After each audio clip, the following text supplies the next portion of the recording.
Menelusuri jejak situs peradaban Islam di Tanah Tulungagung memang tak ada habisnya.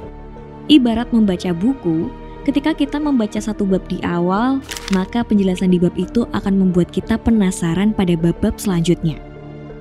Setelah beberapa waktu lalu kami menilik sejarah soal Kiai Abu Mansur, salah satu tokoh penting di balik berdirinya Tulungagung, serta cerita di balik makam Sarean Dalem Sentono Tawangsari, kali ini tim Radar Tulungagung mengunjungi situs makam Astono Gedong, salah satu situs makam peradaban Islam yang diyakini telah ada sejak tahun 1470 Saka atau 1548 Masehi. Angka itu diketahui melalui inskripsi berbahasa Jawa kuno yang dijumpai pada salah satu nisan kuno di sana. Situs makam yang berlokasi di Desa Sukodono, Kecamatan Karangrejo, Tulungagung ini dipercaya menjadi tempat peristirahatan terakhir Raden Lemburu atau dikenal dengan nama populer Raden Ketawengan yang merupakan salah satu keturunan dari Raja-Raja Mataram. Menurut cerita dari masyarakat, Raden Ketawengan ini diyakini merupakan salah satu utusan dari kerajaan yang berjasa dalam penyebaran Islam di Tulungagung. Indikasi tersebut diperkuat dengan keberadaan pohon Nogosari yang diyakini menjadi penanda makam-makam tokoh pembesar Islam di Pulau Jawa.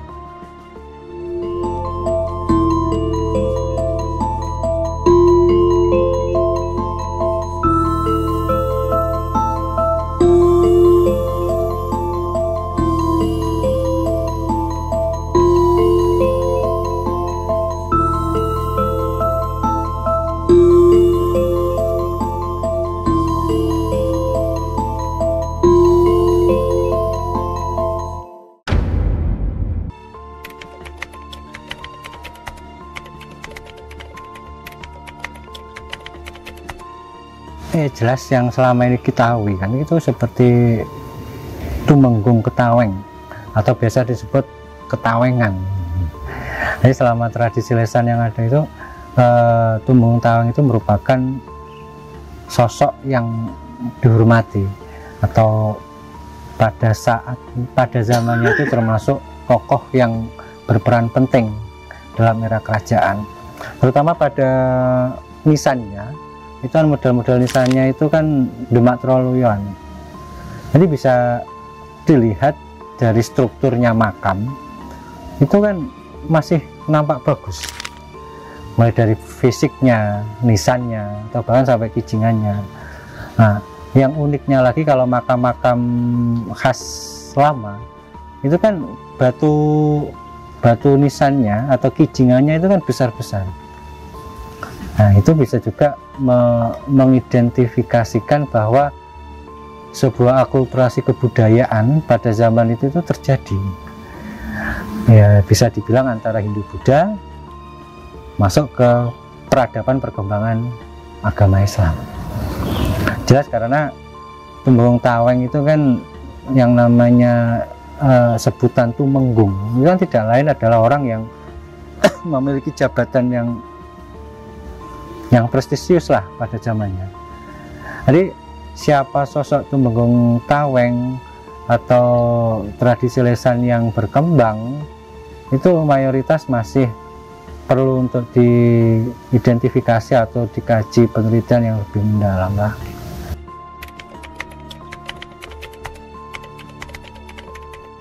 Ada yang unik itu seperti penelitian dari Louis Carl de Mais. Itu kan ada salah satu nisan itu berangkakan kalau dikonversi ke Masehi itu 1485. Jadi pada tahun 1485 Masehi itu makam atau nisan itu sudah ada. Nah, karena uniknya nisan-nisan lama itu mayoritas membacanya atau tahun sakanya, itu cara membaca tahun sakanya dari belakang atau dari kanan ke kiri. Kita bukan berbicara tradisinya orang Islam menulis, enggak, Arab bukan. Tapi di sini pernah ditemukan kalau di Masehi kan itu 1485 Masehi. Jadi pada zaman itu diperkirakan masih zamannya Demak Troloyoan. pada 1400-an.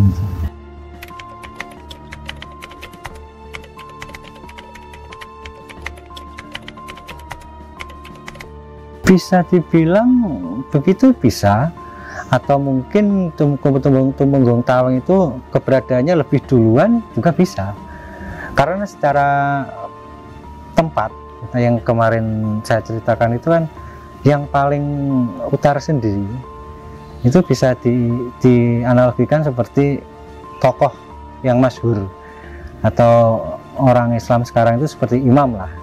Jadi yang paling utara itu adalah pimpinannya, saya itu ke belakang itu pasti abdi-abdinya atau kerabat-kerabatnya. Makanya kalau di makam Astono Gedong ini atau di Gondang Lor ini kan terbagi dari beberapa frame atau tempat, dalam, kampung atau penderek, terus setelahnya ada yang balai atau untuk warga-warga biasa. Kan kita bisa lihat nanti, kita bisa lihat bahwasanya Tumenggung Tawang itu yang paling utara sendiri.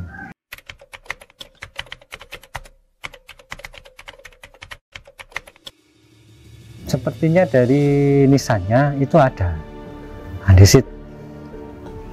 Jadi kijingannya yang kita lihat di belakang itu mayoritas kan sudah tertata rapi. Entah itu sudah tertata sejak dulu atau memang sudah ditata-tata biar kelihatan rapi, tapi pada dasarnya tidak sampai merubah identitas atau merubah bentuknya dari makam itu.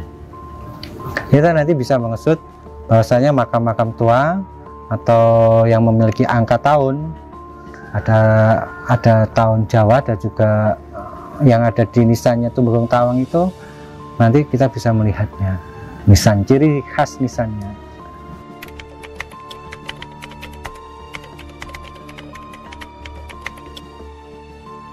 Kelemahan kalau nisan-nisan itu kan tidak bisa menyebutkan angka tahun, itu paling tidak kita menyebutkannya itu masa. Contoh aja seperti masa era Demak, era Mojopaitan, era Mataraman, atau bahkan secara istilah populernya era-era tahun sekarang itu kan batu nisannya kan kita kan nggak bisa mendeteksi kalau di situ tidak terdapat identitas si empunya makam. Kalau di nisan itu ada ciri khasnya, mayoritas itu kalau era-era ciri khas era Mojopaitan itu ada suryanya. Kalau era-era Mataraman itu dilihat dari bentuk batu nisan atau bisa sulur-sulurnya. Itu yang tidak bisa dihilangkan, itu sebenarnya identitas dari batu nisan.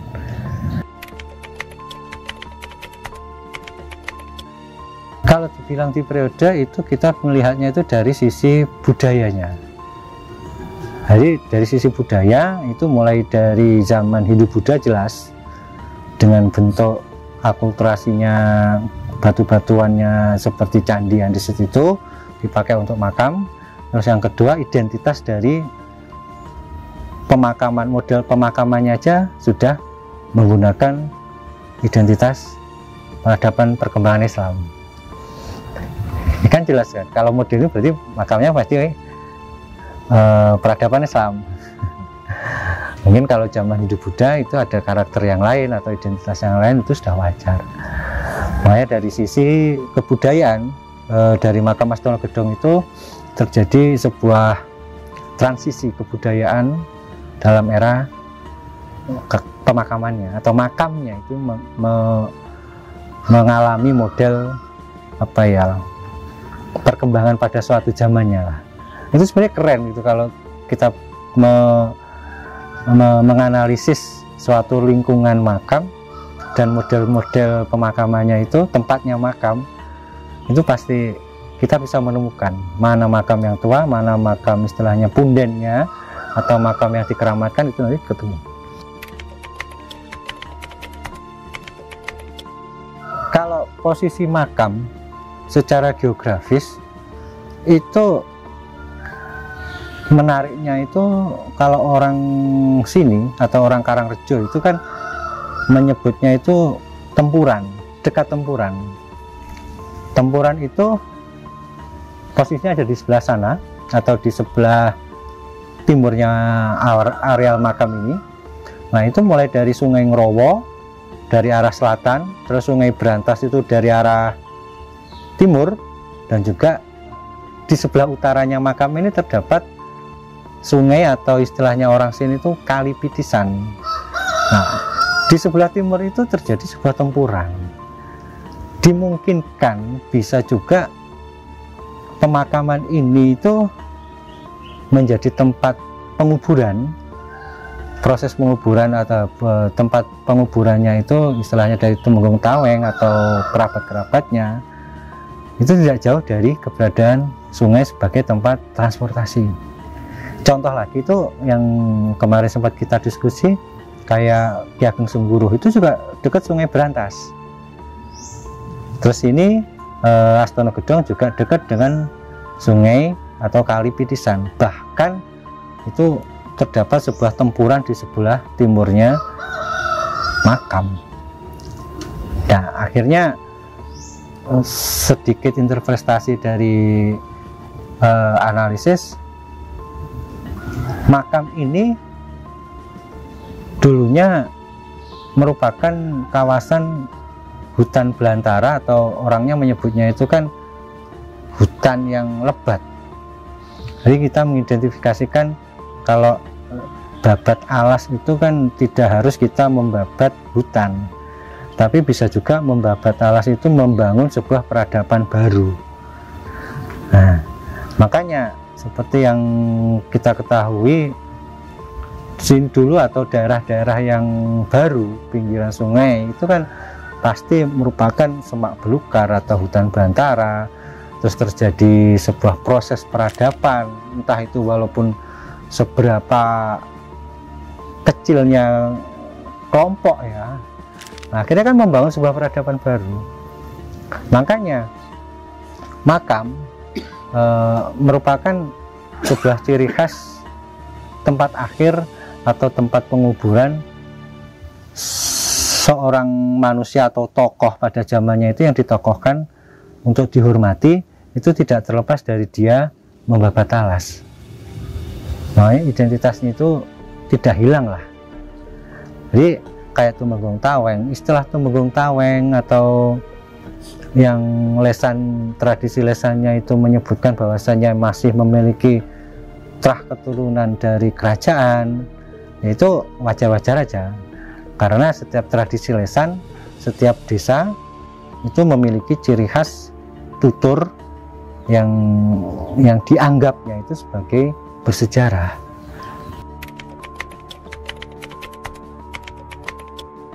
Iya, selama saya observasi Punden atau penelitian desa-desa, itu memang orang Jawa dulu kan menyebutnya ramenya zaman. Kalau mongsone zaman itu mesti tidak terlepas dari pembangunan atau perkembangan peradaban masyarakat. Nah, masyarakat itu kan secara tidak langsung dia tidak hidup secara sendiri atau tanpa adanya pimpinan atau istilahnya itu ketua. Kalau kita melihat di cerita-cerita itu ketua rombongan lah. Nah, itu tidak terlepas dari sosok pimpinan. Nah, pimpinan ini yang menjadi stakeholder atau powernya pembangunan dalam lingkup kelompok kecil itu ya. Nah, itu kan akhirnya di situ terdapat peradaban dan tidak terlepas dari sebuah makam yang menjadi identitas tokoh yang dimakamkan. Kalau di Tulungagung kita bisa menemui di desa-desa itu makam-makam tua, atau orang sekitar itu menyebutnya pepunden lah. Nah, itu tidak terlepas, itu pasti ada di setiap desa.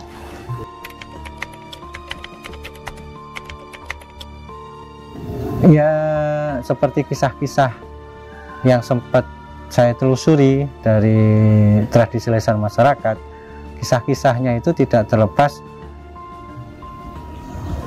beliau itu atau pimpinan suatu kelompok atau suatu masyarakat itu Yang pertama, dia menyebarkan sebuah ajaran, atau orang-orang dahulu itu sering menyebutnya itu wejangan-wejangan, memberi wejangan-wejangan atau padepokan. Yang kedua, yang namanya pimpinan itu atau ketua kelompok itu tidak terlepas dari unsur ilmu yang dimilikinya itu lebih tinggi dari warganya, itu kan jelas kan. Yang ketiga, ketika beliau itu membabat atau memasuk suatu lahan baru, dia itu memberikan suatu nama wilayahnya, itu tidak terlepas dari sebuah proses perjalanan sang sosok tokoh ini membabat. Seperti yang kita ketahui, kayak Gondang Lor atau Karangrejo atau Kucen atau Sukodono, itu tentu memiliki cerita-cerita lesan yang pernah kita diskusikan bahwasanya itu adalah hal yang bersejarah. Kayak Kucen, kita di sini kita dekat dengan Kucen. Kucen itu kalau zaman era-era dahulu atau dalam babat Tulungagung itu disebut Pakucen. Bahkan sampai sekarang pun di luar daerah sini itu orang itu mengenalnya itu adalah Kucen, bukan Karangrejonya. Karena Kucen itu kalau kita jelentrehkan yang lebih luas, bahwasanya itu adalah Pakuncen atau tempatnya juru kunci. Karena di satu sisi Kucen sendiri itu pada tahun 1887 itu termasuk wilayah distrik atau wilayah yang memiliki sebuah identitas tempat yang bisa dianggap penting, yang menguasai di bawahnya itu kayak Karangrejo, Ngantru, Sendang, itu distriknya distrik Kucen.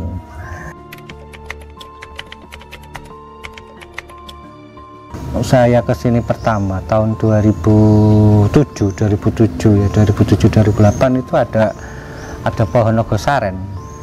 Nah, ciri khas dari Nogosaren itu kalau di makam jelas itu merupakan suatu unsur yang yang di situ terdapat sebuah sosok yang ditokohkan. Nah, Nogosaren itu kayak di Tawangsari itu ada Nogosaren, di sini pun ada Nogosaren pada saat itu. Jadi kalau foto lama itu pada waktu saya masih menggunakan kamera kelis itu pohon Nogosaren itu memang besar sekali ya kalau pada zaman dulu sih. Terus kenapa Nogosaren itu kok pada waktu itu kok berada di makam atau menunjukkan identitas bahwasanya dimakamkan itu memiliki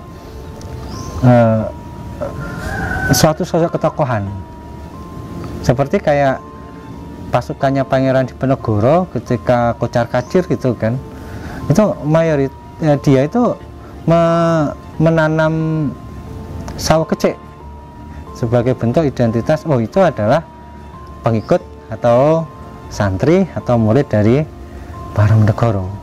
Jadi menyimpulkan atau frame lah, kita menyebutnya bahwa Nogosaren itu atau pohon-pohon pada saat itu menjadi sebuah simbol suatu peradaban atau sebuah identitas pada zamannya. Kita bisa menemui ya kayak Nogosaren, sawo kecik, itu ada lagi itu kayak pohon beringin yang begitu besar, biasa disebut sebagai kayak pepundan atau yang lain. Itu merupakan identitas, dan identitas itu tidak terlepas dari keberadaan suatu unsur-unsur pembangunan peradaban pada daerah itu. Kalau sekarang kita bisa melihatnya itu desa. Makanya saya sendiri atau teman-teman yang lainnya itu ketika kita mengadakan penelitian observasi desa-desa itu tidak terlepas yang namanya dari pohon, karena pohon itu salah satu identitas.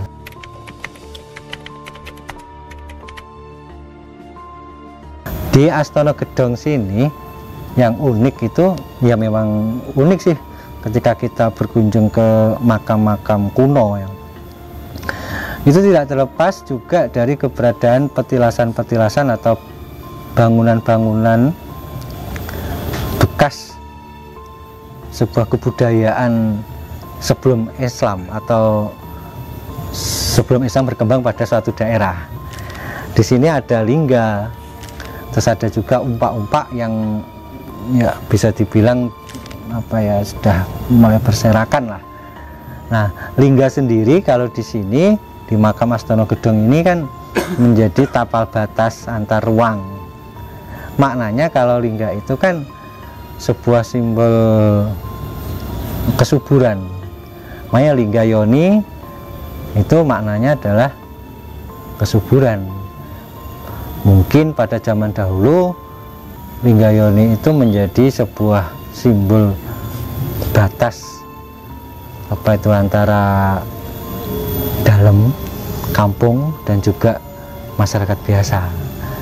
Itu sudah pergeseran apa ya, pergeseran makna yang dulunya lingga yoni itu sebagai tempat apa ya, sebagai simbol identitas kesuburan, kalau sekarang sebagai tempat pembatas.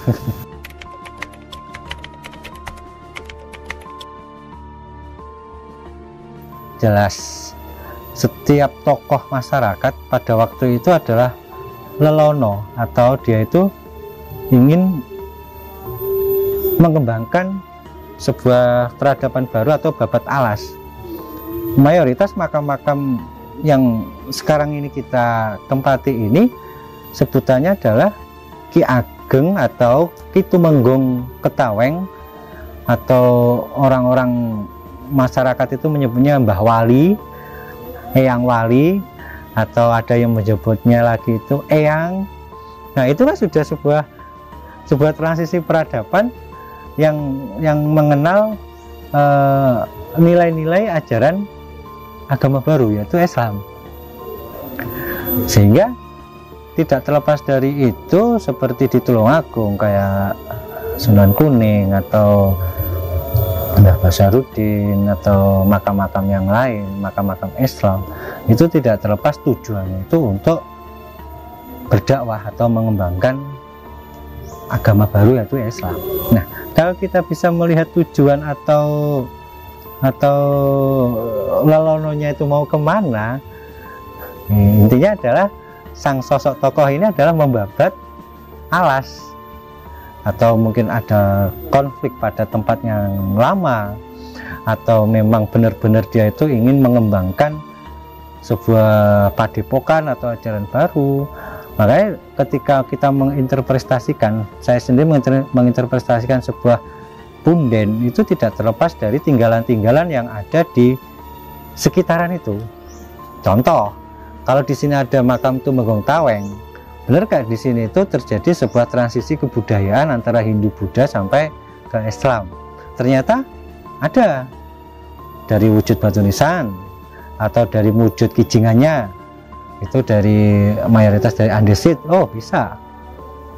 Jadi kalau kijingan-kijingan yang zaman era populer sekarang itu kan kita pakai marmer, berarti itu kan transisinya pada tahun sekian. Jadi kalau zamannya ini, itu kan peralihan kebudayaan itu kan terjadi.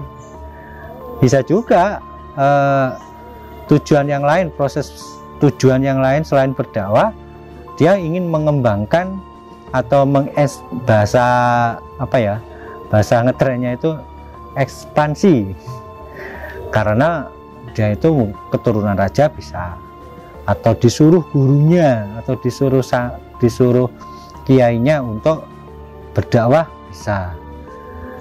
Nah, dari proses-proses tujuan itu kan tidak serta-merta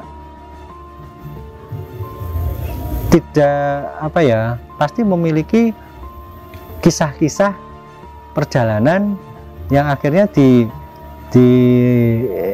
diakui oleh masyarakat sekarang itu sebagai cerita yang bersejarah, sehingga muncullah istilah tradisi tutur lesan. Masyarakat suatu desa itu sampai anak turun si masyarakat itu diamini bahwasanya cerita-cerita itu adalah bersejarah.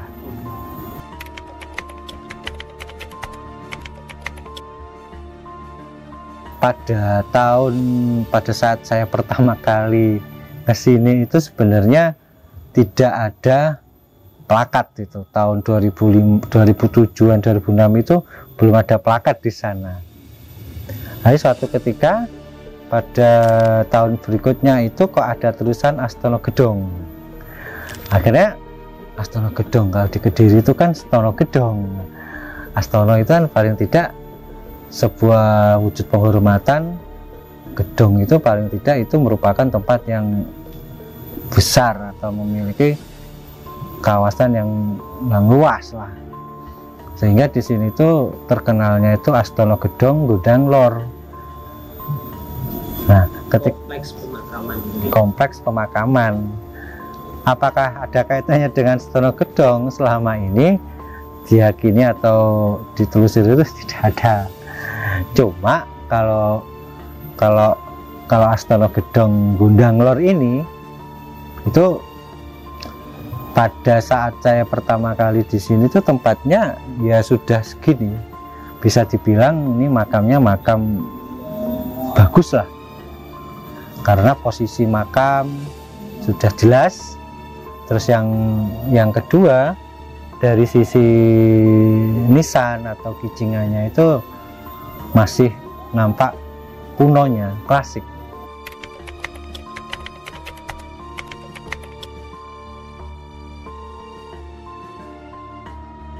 Pernah juga ya itu ya, namanya sejarah kan tidak terlepas dari imajinasi kan. Ketika kita menulis historiografinya itu, ketika mengadakan observasi ke berbagai makam, terutama makam-makam yang memiliki nilai historis, itu yang paling unik ketika berhadapan atau kita bertemu dengan beliau-beliau atau orang-orang yang secara spiritual dia memang lah terhadap makam itu. Yang pertama, banyak cerita, dia bisa menemukan akek juga, keris juga, entah bagaimana caranya. Itu kalau secara saya pribadi itu hal yang unik. Dan yang kedua, barang atau objek yang ada di area makam itu dianggap keramat. Contoh, bisa dipakai untuk tongkat, kayu jatuh tongkat, terus mungkin bisa menemukan batu atau yang lainnya. Nah, itu merupakan hal-hal yang unik ketika observasi di berbagai makam itu dari unsur-unsur budaya, seni, atau secara mental spiritual orang-orang yang sering berkunjung ke makam. Tapi ketika saya tinjau dari historiografi suatu makam, itu makam itu yang itu tadi tidak terlepas dari tujuan tokohnya, atau yang kedua itu adalah proses perjalanannya itu tidak terlepas dari unsur-unsur pembangunan peradaban pada zamannya.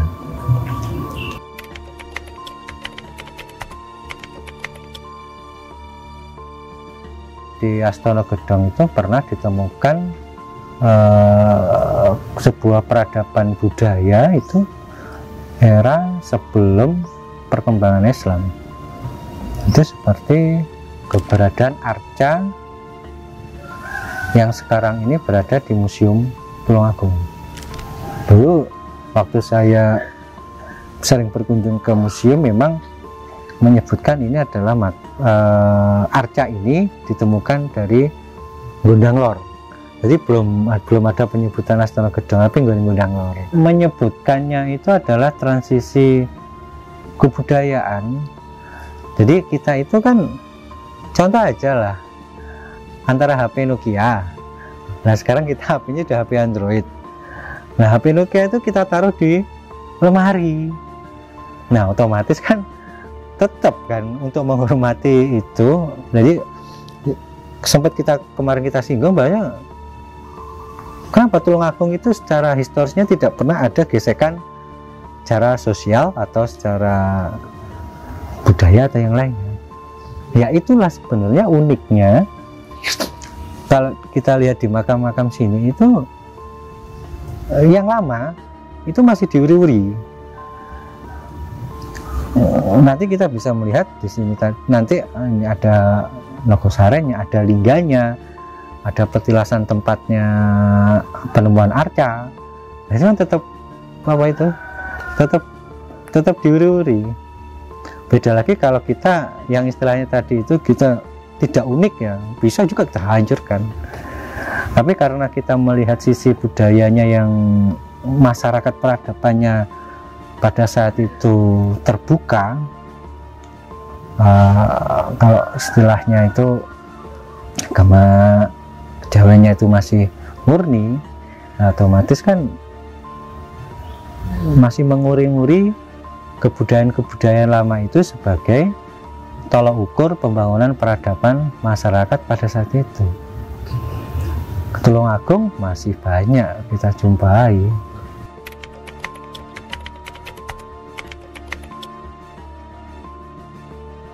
Ekspedisi, anggaplah kita belajar itu dari sisi makam-makam juga bisa. Contoh ini, di makam Astono Gedong atau terkenal dengan Tumenggung Tawengnya ini, secara nggak langsung kan pernah terjadi sebuah budaya pra-Islam atau sebelum Islam. Nah di situ masyarakatnya itu ketika terdapat perkembangan sebuah kepercayaan, itu tidak sampai atau tidak semudah untuk menghancurkan peradaban yang lama. Buktinya kalau kita di makam Tumenggung Taweng ini atau di Astono Gedong ini, itu ada Linggayoni, ada Praditumungan Arca Buddha itu, terus yang anggaplah yang akhir itu adalah makam dari Tumenggung Taweng. Jadi mulai dari budaya pra-Islam sampai masuknya agama Islam itu sendiri, kita bisa melihatnya di sini. Akhirnya ketika ramainya zaman atau perkembangan zaman, itu uniknya Tulungagung itu secara hipotesa lebih luas itu gesekan secara frontal atau yang lain itu belum pernah ketemu sejarah atau tutur lesan yang mengisahkan sebuah gesekan peradaban itu secara frontal. Makanya kalau di makam Astono Gedong ini bisa dibilang dari peradaban pra-Islam atau Hindu Buddha sampai perkembangan Islam itu ada. Bahkan bisa dibilang dari zaman-zaman kolonial itu sendiri, makam-makamnya lurah atau wedono itu tadi kan ada. Jadi intinya kita bisa belajar dari sebuah area pemakaman itu, keberadaan wujud atau rasa memiliki kebersamaan itu hal yang menarik sebenarnya. Karena makam sendiri itu identitasnya sebuah tempat untuk penguburan jasad, tapi secara akar historis atau secara tradisi lesan atau masyarakat menyebutnya itu bersejarah, itu tetap hidup. Makanya kemarin waktu kita diskusi, apa yang bisa kita dapat dari sejarah? Ya jelas, benang merahnya adalah nilai-nilainya, nilai kemanusiaan, nilai spiritual, atau nilai budaya yang baik, yang akhirnya kita itu bisa, atau masyarakat berikutnya itu atau generasi kedepannya itu bisa membangun peradabannya itu dengan adab dan yang lebih mulia lagi dari sosok tokoh yang pernah dimakamkan. Gini Mas, seperti yang ada di grup-grup teman-teman itu, sampai itu kalau sudut pandang saya, dan ini sempat bukan saya debatkan, saya obrolkan dengan istri saya dulu. Kita atau saya itu, kita hidup itu di Pulau Jawa. Kalau kita masuk dalam suatu Pulau Jawa, ya udah, kita itu mengenal sebuah peradaban Jawa. ketika Islam belum menjamah atau berkembang pada suatu daerah, saya menyebutnya suatu daerah karena di situ terdapat lokal kan. Itu kayak nyadran, kayak menganggap barang itu seperti klenik atau yang lainnya keramat. Itu kalau bagi saya itu wajar.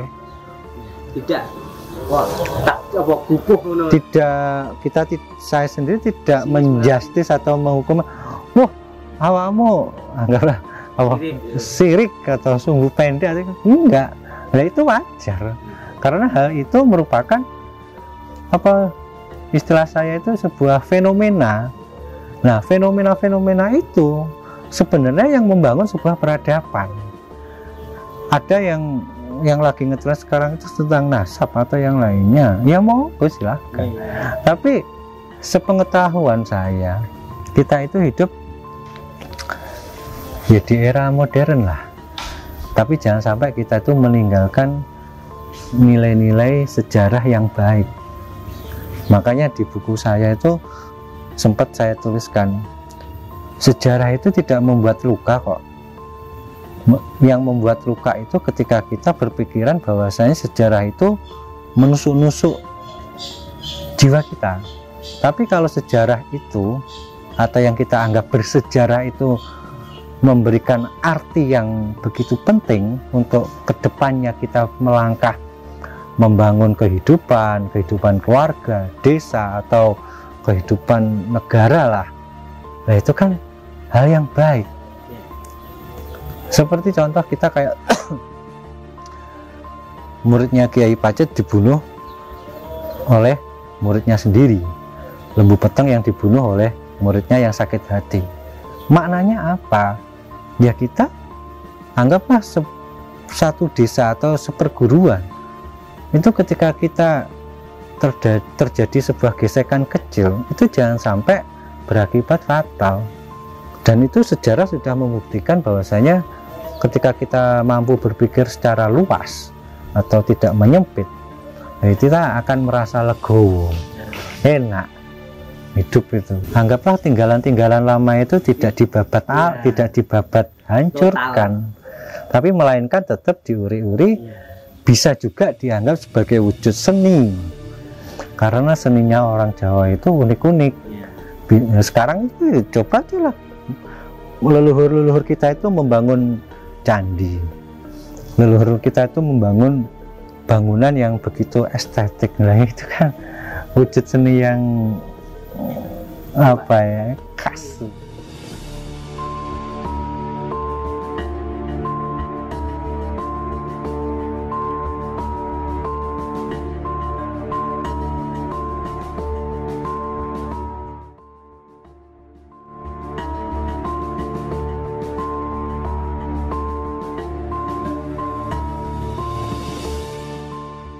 Yang kita sering temukan itu kan batu nisan itu Kijingan, itu kan besar-besar kalau makam klasik atau makam peralihan atau makam peralihan budaya dari pasca Islam ke Islam, pra-Islam ke Islam.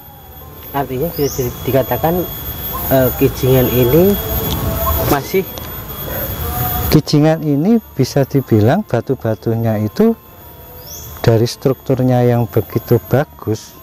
Bisa juga ini pada era-era Hindu-Buddha ini dibuatnya, tidak serta-merta bekas bangunan candi dibongkar terus dibangun, ternyata tidak harus begitu. Tapi untuk menghormati, lagi-lagi untuk menghormati, iya, lagi-lagi untuk menghormati ajaran lama, kepercayaan lama ke kepercayaan yang sedang berkembang. Itu kan ya kita tidak bisa menjustis bahwasanya orang-orang dulu itu tidak unik atau tidak dia pasti memiliki pemikiran yang lebih meluas, filsuf atau iya, punya filosofi sendiri. Bahkan secara tata letak sendiri aja ini kan paling menonjol ke sini. Nah, ini kalau disut kan batu batanya kan besar-besar, apa itu panjang-panjang, kalau ini besar-besar. Nah ini pun tidak langsung kan simetris model-modelnya. Pak, kalau yang ini batu andesit ya Pak ya. Kalau yang sebagai pijaan ini. Ini batu bata ini. Ini batu bata atau andit, Pak? Batu bata, Mas. Nah, ini ada dupa. Kalau di Mataram, di daerah Mataram biasanya satu jalur itu kayak di Tawangsari atau ya yang sempat itu Tawangsari atau di Ki Ageng Sengguruh itu adalah istri, anak, itu mayoritas gitu. Orang yang dicintai. Ya apa ya, keluarga lah. Keluarga. Kalau orang sekarang menyebutnya kerabat. Tapi kalau posisinya sedemikian rupa itu bisa dikata ini adalah kerabatnya. Dan nisan-nisan yang tinggi-tinggi itu tinggi melahirkan status apa ya, mengidentifikasi status. Jadi dilihat batu nisannya. Ya, ini kan sama satu zaman. Satu zaman ya. Ini ke sana tuh ada kayaknya. Ini ada kupingannya. Oh ini Pak ya. Itu Era Mataram atau era itu tadi? Ya itu tadi satu zaman dengan ini bisa dibilang ini adalah Lima Troloyoan, terus berkembangnya peradaban-peradaban baru. Akhirnya kan nisan-nisan itu kan juga mengalami pergeseran. Makanya tadi saya menyebutnya, kita hanya bisa menyebutnya masa. Kalau angka tahun, kecuali kalau batu nisan itu ada tahunnya, identitas siapa yang mempunyai makam. Bisa kita lihat yang ini petilasan arca. Di situ kan di situ. Ada ininya apa istilahnya? Bunga Padma, ya kayak bunga Padma. Gitu. Bunga Padma.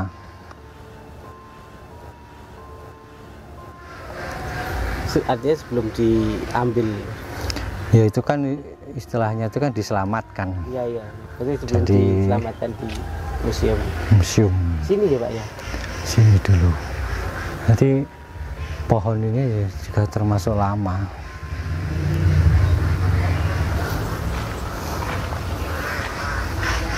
Nah ini sudah era-era Mataraman ini. Beda sendiri ya. Ini masih ciri khas. Ada lagi yang model Gudi kayak sing neng Jogja Kulon Progo iku Mogiri gitu. Ngeten ada gininya ya. Tataannya model-model gini masih banyak bisa ditemui. Makanya apa itu sejaman batu nisan sekarang zaman sama batu marmer itu marmer. Ya, trennya waktu itu seperti apa? Bahasa ngepopnya itu trennya. Dan ini trennya waktu itu Yes, gini, seperti ini. Tapi bisa menjadi penanda tahun tanpa harus ditulis. Iya. Ya, periode. Tapi yang lebih ngetren itu kalau ada identitas dari si empunya makam, bahasaku. Lebih valid gitu tuh Pak. No, si empu makam, nama A, bin, kalau sekarang kan ngono Mas.